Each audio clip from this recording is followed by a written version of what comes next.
RPGAD 2024, ça c'est pas plate. Bonjour et Salut, bienvenue Roulette. pour le jour 19 du RPGAD. Non, c'est moi qui prends en charge, là. Vas-y, tu leads bien. Excellent. Donc, aujourd'hui, on doit parler d'une session de jeu qui a été sensationnelle, quelque chose qui a marqué notre imaginaire. Je te laisse commencer. Donc, c'était quelle session, toi? Euh, Toujours dans l'optique de parler d'un jeu différent à chaque fois. Une des sessions qui m'a marqué et que j'ai hâte de réessayer comme joueur ou comme DM, je me dois de rejouer à Conspiracist. Ah, ça avait été le fun, ça. De foutu jeu-là où le DM, qui était Yannick ici présent, fait juste dire on reçoit des fleurs avec un petit mot dedans qui était genre merci pour votre Excellent aide, travail. merci pour votre excellent travail, puis c'était signé juste VP. Et là, il y avait des fleurs, puis là, on comprenait pas trop c'était quoi. Fait que là, ben, il y a quelqu'un qui a fait des plantes, c'est Valérie Plante. Puis là, on se met à fouiller sur Internet et ensuite, tu sais, genre, on prend le premier article, on l'interprète tout croche, tout ça pour inventer des conspirations. On s'est ramassé assez rapidement à dire que les fleurs, Valérie Plante, tout ça, c'était un problème qu'il y avait au Mont-Royal parce qu'ils voulaient faire des nouvelles constructions, mais ils ne pouvaient pas à cause qu'il y avait des ours. Fait que pour faire fuir les ours, il fallait éliminer tout le miel de la région parce que ça les attire. Fait qu'on s'est ramassé chez IW pour voir s'il restait du miel, puis manger des burgers. Puis de fil en aiguille, juste à surfer sur Internet, à fouiller des pages avec des histoires complètement créative, mais fucked up. On s'est ramassé à créer des hosties d'histoires qui ont ni queue ni tête, se ramasser d'un musée à se demander s'il y avait des reptiliens, à échanger des valises. C'était vraiment une succession de surprises et j'ai pleuré aux larmes plus d'une fois en 2 heures. J'ai capoté, j'ai tout aimé. Ouais. Mais c'était vraiment plaisant de vous entendre parce que c'est le genre de jeu où vous étiez complètement tangentiel, tu sais, dans vos propos, tu sais, vous disiez C'est comme quoi ça? tangentiel, c'est quand il y a une suite d'idées qui ont l'air d'être un peu reliées ensemble, mais qui ne le sont pas tant, puis que ça t'amène vers une autre trajectoire complètement, parce que ça a été c'est des fleurs. Les fleurs, ça doit être pollinisé. Le pollen, ça prend des pollinisateurs. C'est où est-ce qu'il y a des pollinisateurs à Montréal? Ça doit être au Mont-Royal.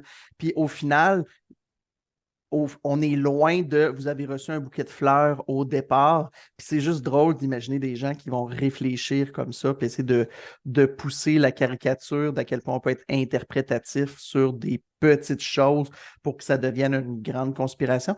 C'était vraiment drôle. En fait, on est un peu loin de la COVID, etc., là, mais j'ai l'impression qu'il y a un côté catharsique à comme jouer à ça lorsque Oh oui. il y a des éléments comme ça qui ressortent. C'est pas ça que j'avais mis comme session mémorable, même si c'est une bonne réponse. Euh, Moi, comme session, j'ai mis pour quand on a joué à Vasgrim puis que vous étiez à Elysium, parce que ça, mon Dieu, que j'avais trouvé que c'était. En tout cas, j'avais aimé ça. Elysium, Euh, c'était la ville, là, ou que. Exactement, pour faire clair et résumer relativement rapidement. C'était juste une session où il y avait plein d'émotions et plein de choses en même temps.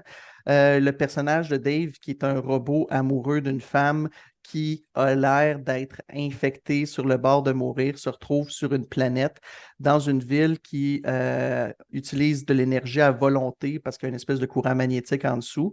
Puis à force d'investiguer, Dave et les autres compagnons vont dans la mairie de la ville où ils découvrent que eux, ils essaient de faire des doubles des gens qui viennent ici, qui ont un double de sa bien-aimée, en guillemets, robotique qui est là.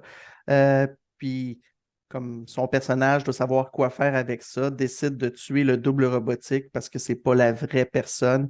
Tout ça pour avancer puis voir que le maire de la ville, en tant que tel, allait comme tuer la majorité de la population qui était maintenant des robots en utilisant l'énergie de la ville pour alimenter une espèce de portail. Puis c'est venu comme un espèce de gros combat épique. puis une prise de décision sur est-ce qu'on l'utilise le portail pour essayer de se sauver de cet univers apocalyptique-là, ou ce qui va amener à la mort des gens de la ville, ou est-ce qu'on laisse passer cette chance-là, puis on détruit une manière de s'en tirer parce que c'est juste pas éthique, ou est-ce éthique de tuer des robots, même si les robots ont une personnalité humaine. C'était juste un mélange de plein de je m'organise pour que vous soyez les plus mélangés possibles dans vos Tu valeurs m'as possibles. fait, tu m'as DMé beaucoup de games et cette quest-là de Vast Grimm, c'est le grand chef-d'œuvre de ta vie. C'est pas Tout terminé le reste, ça encore, compte mais pas. Jusqu'à présent. Toi, t'as quoi, 28, je pense? Euh, I Juste wish. dire à toutes les rouleux qui écoutent présentement qu'avec Yannick, on a l'intention de faire un épisode qui va probablement durer 4 à 8 heures, où qu'on va vous compter cette quest-là de Vasgrim que j'ai déjà essayé à 3 reprises d'enregistrer, mais à chaque fois, en parlant tout seul, j'avais besoin d'une demi-heure pour l'expliquer. Fait que ça va probablement être très long. On va compter toutes nos anecdotes. Puis j'espère que rendu là, vous allez apprécier. C'est une campagne incroyable. Bon, Donc, that's it. nos sessions incroyables que nous avons vécues, c'était pour la journée d'aujourd'hui, donc jour 19 du RPGAD. Stay tuned. RPGAD 2024, ça c'est pas plate.